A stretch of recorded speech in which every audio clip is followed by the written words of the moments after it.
Este es el Alnic 1201, un preamplificador de fono de una marca coreana que cada vez está pegando más fuerte, caracterizado por el empleo de dispositivos de vacío, así como también por step-ups o transformadores. Siempre digo que el aspecto estético, cosmético, es puramente subjetivo. Ahora bien, siendo como digo algo subjetivo, yo creo que tiene una presencia imponente. Ese panel con un grosor considerable, las chimeneas utilizadas para proteger las lámparas, esas asas que nos recuerdan tanto a productos como Audio Research o Macintosh, creo que le confieren al aparato una distinción que se sale de lo habitual, indicándonos que nos encontramos ante un producto de alta gama. Este es otro de los componentes contra los cuales se va a comparar el Alnic, en concreto un preamplificador de fono para mí de una calidad excelente, del que ya os he hablado en otras ocasiones, el Goldnote PH10. Es un dispositivo totalmente distinto al otro, de hecho no se parecen en nada, salvo que el Goldnote utiliza, al igual que el anterior, la curva RIA de ecualización, aunque es cierto que el Goldnote ofrece bastantes más opciones en lo que se refiere a las curvas de ecualización. Una de las cápsulas que se van a probar también en esta review junto con el Alnic va a ser la Benz Micro LP, que en este momento se puede ver, está sonando, junto con el Technics 1200, brazo SME5. En esta ocasión voy a utilizar mis altavoces de referencia, que son los activos, los Adam S3V.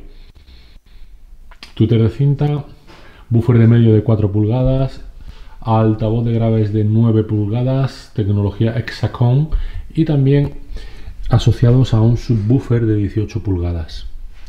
Entre otros se utiliza para esta prueba el preamplificador Mark Levinson 326S. Fuera de parámetros, un aparato que es la delicia de los probadores. Siempre digo que mi experiencia con las válvulas no ha sido todo lo satisfactoria o placentera que yo hubiera querido.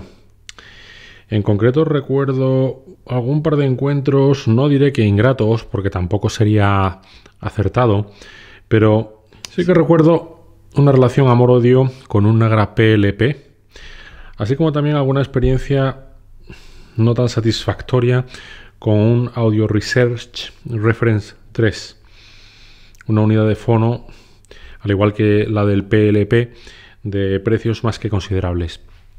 Siempre dije que las válvulas tenían un componente romántico en cuanto al sonido, y no solamente en cuanto al sonido, sino también en cuanto a la percepción subjetiva que tenemos todos los audiófilos acerca de los componentes con válvulas, que pocas veces luego se corresponde con la realidad. Es más, siempre digo que cuando un componente a válvulas está bien hecho, se termina asemejando extraordinariamente a uno de estado sólido. Lo mismo cabe decir del Audio Research Reference 3.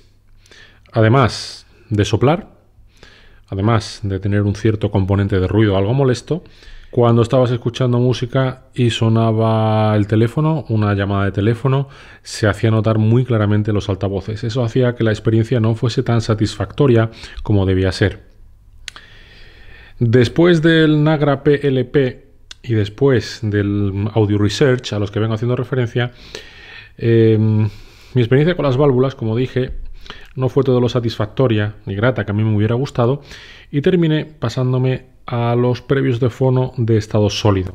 Por esta misma razón, un tiempo después me he hecho con un aparato tan curioso como este Goldnote PH10. No sé qué os voy a contar a estas alturas que no conozcáis del Luxman EQ500. Creo que ha sido una de las revelaciones de los últimos tiempos. Creo que ha recibido muy buena publicidad. Creo que se trata de un aparato que goza del pedigrí que ahí podéis ver, de su marca. Hay otros que no han sido tan conocidos y sin embargo son productos que también merecen la máxima calificación. Así es el caso del Goldnote al que antes hice referencia, el PH10. Aunque he de decir que obviamente, como no podía ser de otra forma, el Luxman se sitúa un escalón por encima. Quizás no tanto como su precio indica, y además también teniendo en cuenta que el Goldnote PH10, pese a su modestia, ofrece una flexibilidad que tampoco ofrece el Luxman EQ500, la posibilidad de elegir distintas curvas. Con todo, el Luxman tampoco se queda manco en cuanto a su operatividad. Pero, como dije, no quiero que en esta prueba tenga protagonismo ni el Goldnote ni tampoco lo tenga el Luxman. Sencillamente, en este momento estoy haciendo referencia a estas otras unidades de fono para situar la prueba en su contexto, para saber cuáles son los contendientes frente a los cuales se va a enfrentar el recién llegado, el Alnic 1201 Permalloy. Este material Permalloy, que en definitiva es una aleación de hierro y de níquel, que supuestamente fue inventado por el señor Elmen, tiene la patente la empresa Western Electric, conocida por sus productos, aunque también actualmente realiza productos en muchos campos, incluyendo en el ámbito del diagnóstico médico, entre otros supuestos. Pues como decía, se supone que ese material, el Permalloy, que está presente en el núcleo de los transformadores, es el que da el elemento característico y diferenciador a este previo de fono, al Alnic. Por lo demás, utiliza, como decía anteriormente, un curva RIA del tipo RIA. Utiliza válvulas New All Stock NOS en la modalidad E180cc, que son tríodos, de la marca Muller, supuestamente. Lo cierto es que yo aquí no he podido apreciarlo ni tampoco he querido desmontar las chimeneas para echar un vistazo, pero por la información que he podido ver en la página web y así como también alguna de las pruebas que se ha dedicado al aparato por alguien que sin duda lo ha hecho mejor que yo y se ha documentado los aspectos técnicos, utiliza válvulas Muller. Os remito, mejor dicho, a esos ilustres compañeros que han realizado pruebas que son más detalladas en lo que se refiere al apartado técnico, en la flexibilidad y en lo que se refiere también a la operatividad, número de conexiones, etcétera. Y yo me voy a centrar más en el aspecto, en la impronta sonora, en las diferencias, si es que las hay. Si el previo de fono no cuenta con suficiente ganancia, de nada servirá tener una cápsula de baja salida, todo lo contrario, se puede convertir en una pesadilla. Por eso me interesan mucho productos como el Alnic o el Goldnote o los que podéis ver en mi audio guarida, porque precisamente son productos que tienen que lidiar con cápsulas de baja salida, que son las que yo utilizo. Yo soy firme defensor de las cápsulas de baja salida, ya sé que habrá quien no pueda compartirlo, que no quiera compartirlo, pero para mí es así. En ese sentido, al igual que ocurre con el Luxman, el Alnic se caracteriza por el empleo de step-ups. Hay quien dice que la combinación de una cápsula de baja salida y un step-up es mágica. Yo a los step-ups, perdonad mi inglés, es el de Peppa Pig y el de Bob Esponja, les veo un problema. Les veo el problema de que, como evidentemente se basan en transformadores para elevar la ganancia, tienen su propia impedancia. Esto hace más difícil trabajar la configuración correcta, la carga correcta de una cápsula MC frente a aparatos de estado sólido como pueda ser el Goldnote PH10 o como pueda ser mi otro previo de estado sólido, o bien incluso el del Macintosh C52. Ya sabéis que tengo una QBox 2C y MK2, luego tengo el Macintosh C52. En mi experiencia también creo que cápsulas como las HANA o como la Benz LP, que ahora está aquí, funcionan mejor con una carga de unos 400 ohmios. A mi modo de ver, a medida que va bajando la impedancia y nos situamos en torno a los 100 ohmios, la cápsula o las cápsulas, por lo que he podido probar, generalmente se vuelven un poco más opacas. Es cierto que el sonido es más grueso, quizás más agradable en lo que se refiere a los graves, pero en cambio se van perdiendo los matices, el detalle de la parte alta, que se va recuperando hasta llegar generalmente, en esto es muy difícil establecer también una pauta general, todo hay que decirlo, por lo general, y en los modelos que tengo por casa, en torno a los 400 ohmios es cuando se encuentran más cómodas. Hay notables excepciones. Tenemos la prodigiosa Airtight PC1 Supreme, que es una cápsula que tiene una impedancia interna de 1 ohmio. ¿Sabéis? Como siempre digo en esto de las pruebas, que a mí me gusta huir de los tópicos. Lo siento por Michael Fremer, lo siento por Ken Kessler, pero a mí expresiones como leading edge no me significan absolutamente nada, no me representan nada. Para mí son términos huecos, vacíos, carentes de contenido. Puede que sea yo, que no tengo suficiente formación, pero lo siento, a mi modo de ver no significa nada. Prefiero utilizar un lenguaje más asequible, ¿vale? Para los aficionados medios, porque en definitiva es lo que soy yo. Y he querido en esta ocasión utilizar este disco Ya sé que me vais a dar collejas, no es lo suficientemente audiófilo, lo siento. No se trata del Take 5, no se trata de Way Out West, de Sonny Rollins, no se trata de Kind of Blue, no se trata de Blue Train, no se trata de Idle Moments, no se trata de tantas cosas. Pero bien, como es el disco que conozco y como además es de la época de mi adolescencia, le tengo un especial cariño, me lo conozco al dedillo y además creo que tiene pasajes, tiene temas que permiten una fácil evaluación de los componentes. Es por eso por lo que voy a utilizar este disco de Billy Idol, creo que es de la época de los 90, es un producto bastante procesado en cuanto al sonido, pero como digo, me lo conozco y eso me permite poder realizar las comparaciones de forma bastante neutra. El Gold Note PH10 realiza una presentación propia de estado sólido, como he dicho. Es un aparato en el que está presente el sonido de forma nítida, está perfilado, está detallado. Esto es algo para lo que me resulta muy útil, para apreciar este factor, me resulta muy útil, por ejemplo, el extremo alto. Teniendo en cuenta que he utilizado un sistema, unos componentes que son muy reveladores, pues es en el ámbito de la zona media alta y en el extremo alto donde efectivamente analizo eso que se ha dado en llamar microdetalle. Me vais a perdonar, pero aquí sí, cuando hablo de microdetalle, creo que es muy acertado el empleo del término y para mí sí que tiene un significado palpable y por eso lo voy a utilizar sin ningún tipo de tapujos. Para mí el microdetalle es esa capacidad de desgranar, de presentar el extremo alto con toda su definición, es decir, y ahora os voy a poner un ejemplo, voy a hacer onomatopeyas, me vais a perdonar, pero como ya digo, mi propósito es el de transmitiros algo y no utilizar términos vacuos que nada significan. Imaginemos, por ejemplo, los platillos, imaginemos generalmente la percusión, todos los elementos de percusión metálica, ya sabéis que tienen un timbre peculiar característico y que en las grabaciones, es verdad que en algunas respecto de otras varía, pero generalmente lo percibimos como el sonido centellante, vivo. Y es en este ámbito donde aprecio que el Gold Note proporciona quizás un plus, un pequeño plus, que algunos consideran como algo que te taladra los oídos. Pongo un ejemplo, la batería, o pongo un ejemplo, los platillos. Ese tss, tss, tss, tss. En el Gold Note está sumamente presente. Pero cuando pasamos al Alnic, la batería, los platillos centelleando, pierden solo una levísima fracción. Pero sí que noto, en efecto, un sonido menos incisivo. Habrá quien diga que es menos detallado, yo diré que no pierde absolutamente nada de detalle. El Alnic es sumamente detallado. Ahora bien, es más agradable. Taladra menos el oído, que yo sé que algunos usuarios agradecen esto. Si me preguntáis por mis gustos personales, particulares, yo diría que me gusta más un sonido detalladísimo, pero eso es una percepción mía. Quizás estoy un poco deformado, quizás porque muchas veces voy buscando el sonido plano y voy buscando cómo suena hasta el último milímetro del surco. Por contra, he apreciado que el Gold Note procesa la voz haciéndola un tanto más mecánica. Mientras que en el caso del Alnic las voces suenan más naturales. Os voy a poner otra vez otro ejemplo y me vas a permitir que me tome la licencia de hacer un poco de teatro. A veces parece como que en el caso del Alnic la voz fuese así como ¡ah! Y se notase mucho más esas quebraduras o esos quiebros, mientras que en el caso del Gold Note es como más lineal, no se aprecia tanto ese ¡ah! Sino que es más ¡ah!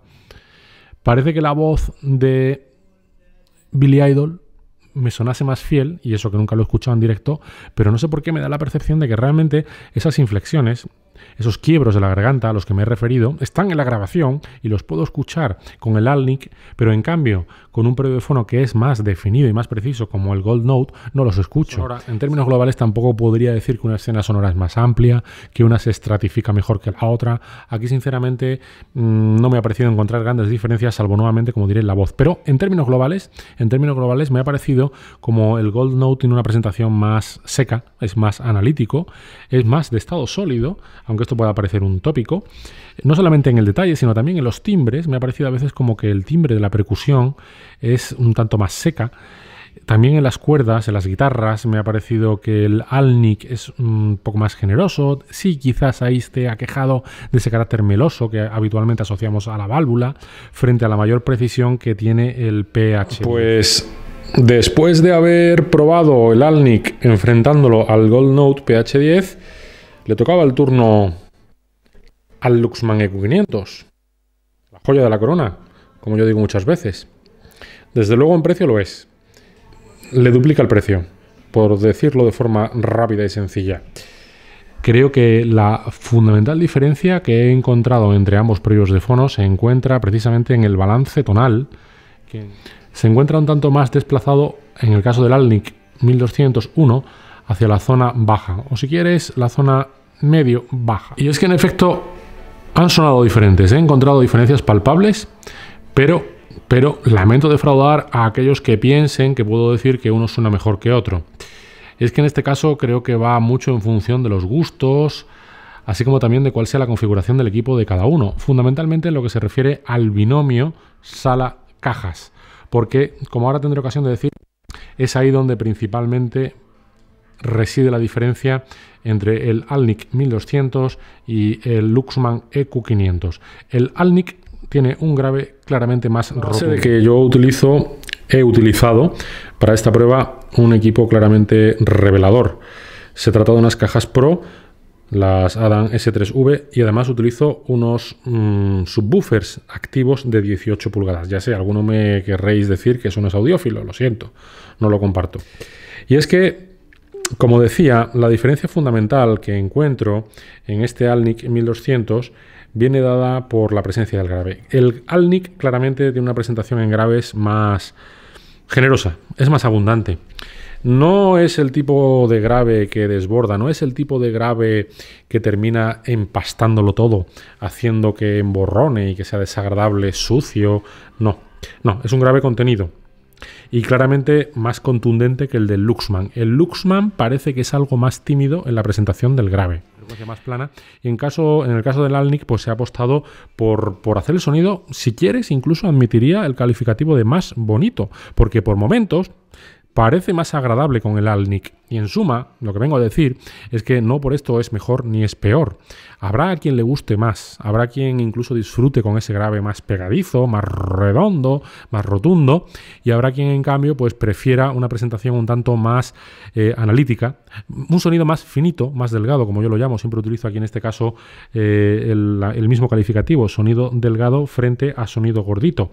Claramente en este caso el Alnic sería el que presenta el sonido un tanto más gordito, pero nunca con grasas.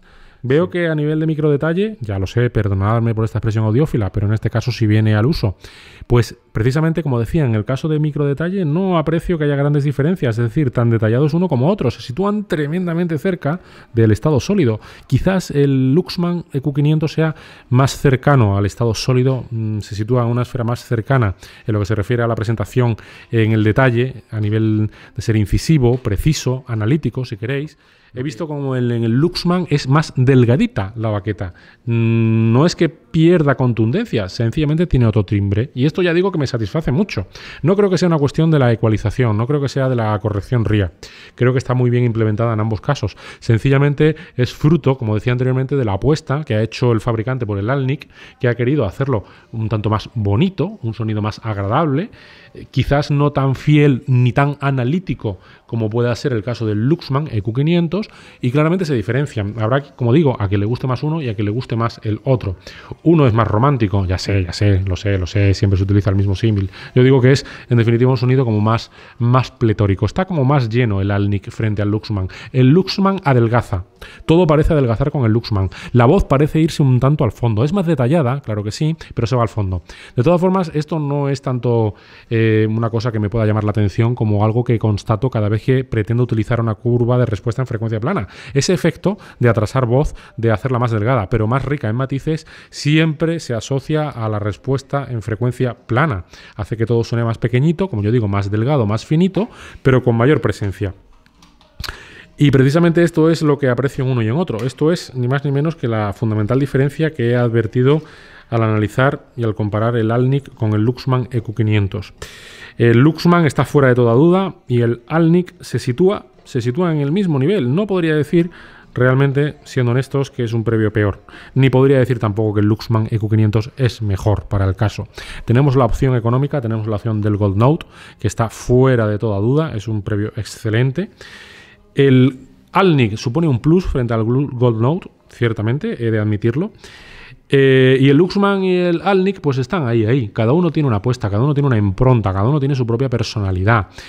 Para aquel que prefiera un sonido más claro, más nítido, más analítico, que a algunos les puede molestar, creo que la opción más adecuada sería el Luxman EQ500. Ahora bien, si por las circunstancias de tu sala, de tu equipo o por el tipo de sonido que te gusta, prefieres algo un tanto más lleno, más pletórico, quizás porque tengas unas cajas que no bajen tanto, quieres que llenen más la sala, yo creo que en este caso el Alnic puede ser una apuesta magnífica y además es más barato.